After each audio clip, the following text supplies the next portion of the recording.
You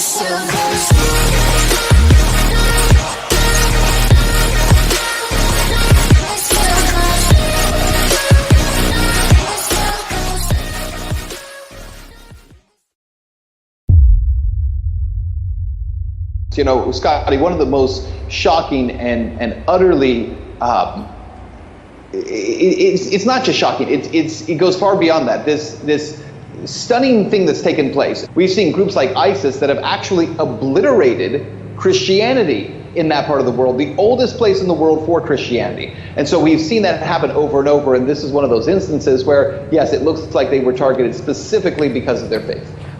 And once we saw everything take place that has taken place in Syria over the last, six years now, we've actually seen, as I said, the obliteration of Christianity in that country, and also in Iraq. There were about 5 million Christians living in Iraq under Saddam Hussein, and most of them are gone today, and they were protected by Hussein.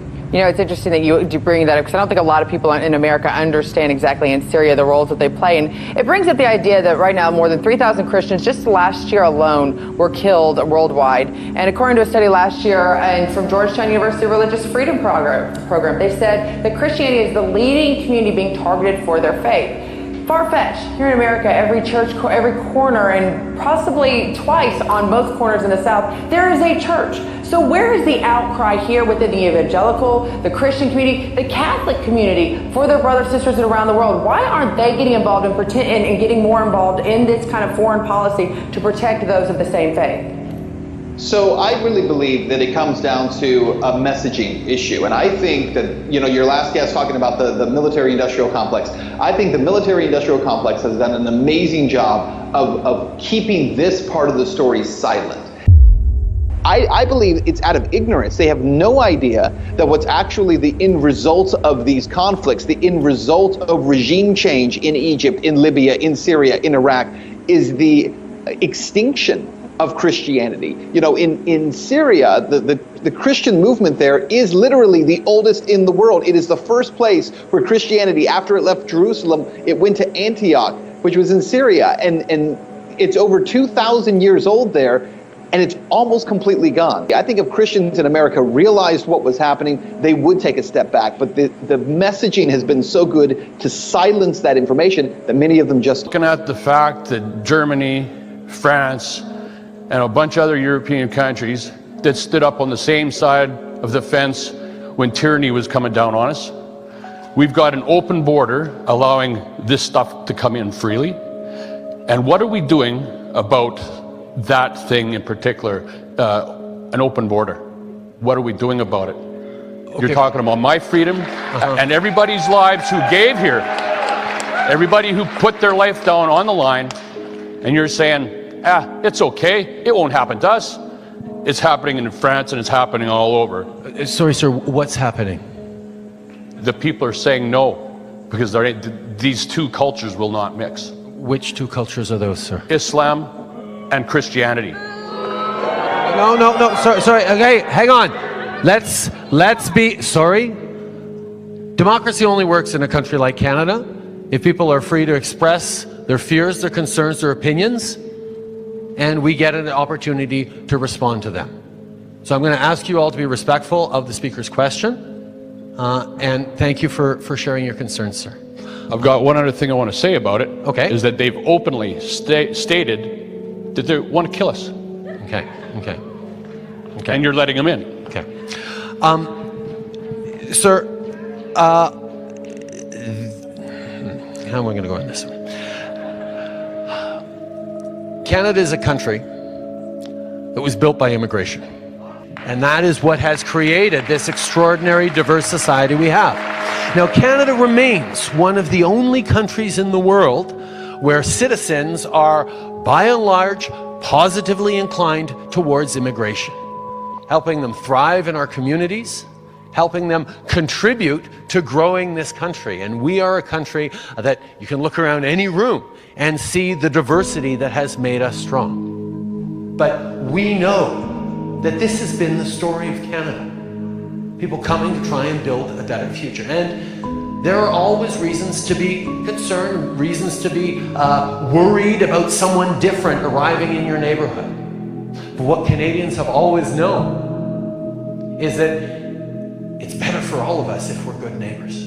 It's better for all of us if you're looking out for your neighbor, if you're understanding that we all build this success together. To Canadians, it makes our communities more resilient, it makes our country stronger, and it will continue to. Watch. It's 2019, and not even pouring rain can dampen the festivities. Glorious, got a chance to start again. Billions of people across the globe happily welcomed a fresh start with confetti, bonfires, and of course, fireworks. Thousands packed the Champs-Élysées in the French capital to watch the firework display at the Arc de Triomphe. Every one of us has a native desire to live in a peaceful and unified world. As you get older and more mature, you begin to realize that there are always bad actors and people who will take advantage of situations that makes unity and peace hard to accomplish because they put their own selfish interests above everyone else's. But yet there's something in us that's saying, as Rodney King, once vocalized so many years ago, can't we all just get along? Can't we all just get along? And the resounding echo from history is apparently not.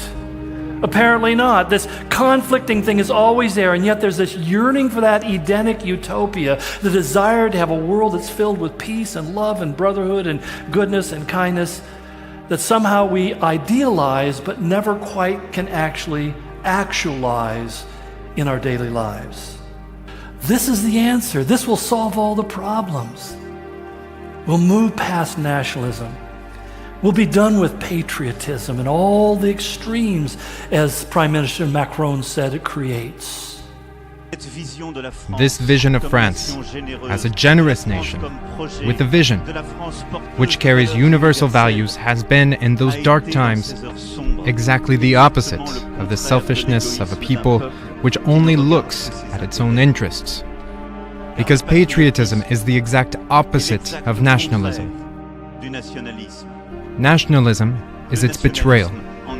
By pursuing our own interests first, with no regard to others. Actually, nationalism is what defeated tribalism and brought an end to conflict, but nonetheless, it's a whole different discussion. In other words, not just simply nation states, but supra-states. That is, governments and countries that now may have separate boundaries will be bound together in a new kind of organizational hub, much of it being economic as opposed to being ethnic or anything else that might link people together in cultures today. Basically, it's a government that he says is partly strong and it's partly brittle.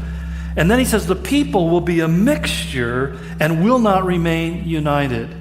So it's going to be an interesting world where we talk about this multiculturalism, which is so much in vogue in our time today. It's going to be a multicultural collection of people who previously may not have found themselves bound together, but now are bound together by force, by governments, by economics, and to some degree by a universal central religious system. He tells us, secondly, that this nation will rise in a time of unprecedented difficulties in the world. In fact, both Matthew and Luke speak at length about that when they talk about there'll be a time of wars and rumors of wars. There'll be nations rising against nation. There'll be great earthquakes, famines, pestilences, he says, in various places, and fearful events. Nations, he said, will be in anguish and in perplexity. Perplexity is an interesting word because it means huge problems without any solutions. The world will be in difficulty and there'll be no solutions available to fix them. He goes on to say, and there'll be the roaring of the seas. I think about that with the hurricanes and the recent tsunamis that have been experienced over the last decade and even just a few weeks ago. He says, because of these things, it'll be a time when men's hearts will be failing them. They'll be fainting in terror. They'll be apprehensive of what's coming on the world. Even it says the heavenly bodies will be shaken, which is open to a lot of different interpretations. But basically, it's in the light of what we would call a global crisis of global proportions that the Bible says there will be introduced a new way of governing and ruling and controlling the world. Interestingly, maybe even coincidentally, that the UN Secretary General, every single one of them have been avowed socialists and committed globalists. Beginning with the very first Secretary General, the acting Secretary General was first formed, was a man by the name of Alger Hiss. Alger Hiss worked for the U.S. State Department. In 1952, he was indicted for being a Soviet spy, and so he was way up in the government system, or the State Department, but also was working in collusion with the Soviet Union to bring world globalism. You have men like Boutros Ghali, who served until 1996, and he simply stated in one of his speeches, the time of absolute and exclusive sovereignty has passed.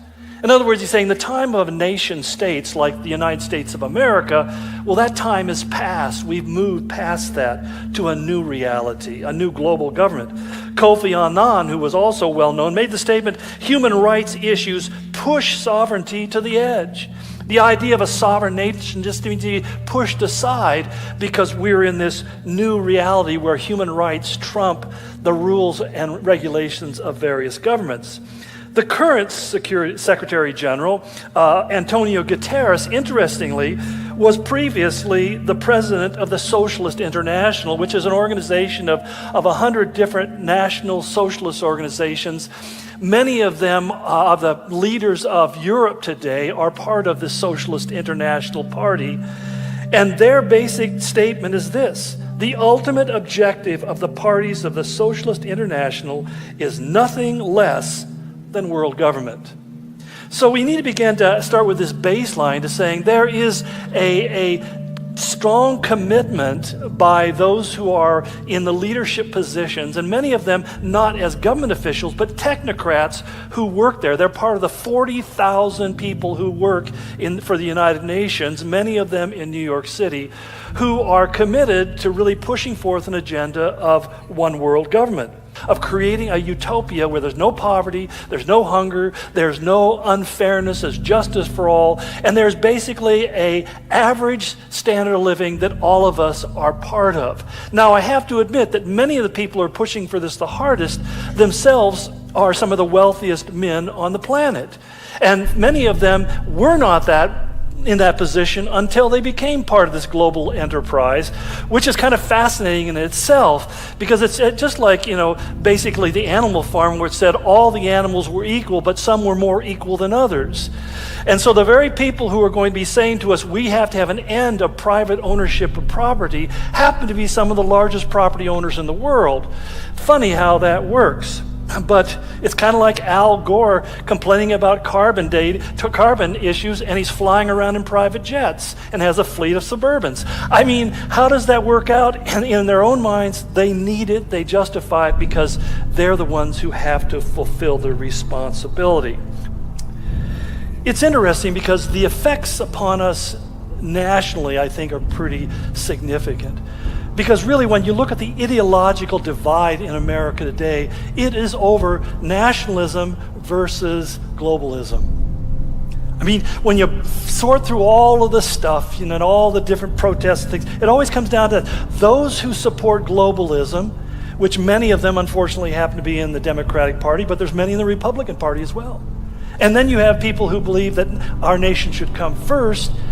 The divide that's taking place has real impact. In fact, a gentleman by the name of Keith Mines, who's a security expert, he was a Army Ranger and served in a lot of different corporate areas. He's become one of the foremost specialists on the cause of civil wars. What causes civil wars in countries? And he made the point that there are 5 conditions that he says are predictors of a nation going into civil war.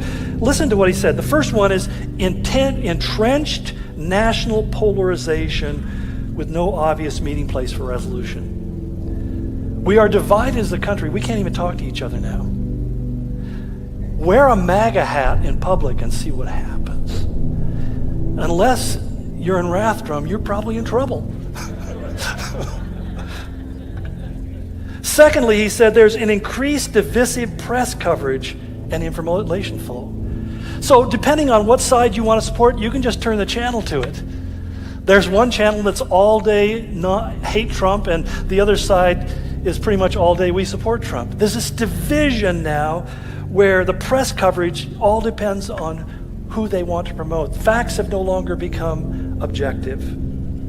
Thirdly, he said weakened institutions, notably Congress and the judiciary, lose their authority. Fourthly, a sellout or abandonment of responsibility by political leadership.